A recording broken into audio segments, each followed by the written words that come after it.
অঞ্চল কোন ঠিক কিনা আরেকটু মাছ করি।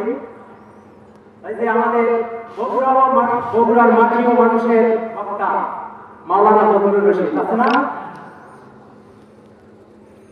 এর মধ্যে একটু বলতে চাই, তারপরে আমি মূল আলোচনা যেতে চাই। আপনারা কষ্ট পাচ্ছেন, মন খারাপ করতেছেন?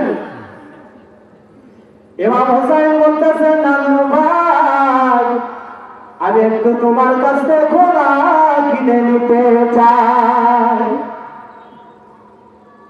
নানু বলছেন, হুসাইন রে তুমি যদি ঘোড়া কিনতে চাও আমার কাছে তো কোনো অর্থ নাই, নবী আমার হামা করে দিয়ে ঘোড়া হয়েছে। হুসাইন নবীজির পিঠে চড়ে টকবক টকবক ঘোড়ার মতো সাউন্ড করতেছেন। বাহিরে দাঁড়ায় হুসাইন হাসান কান্দে, হুসাইন বলো হাসান ভাই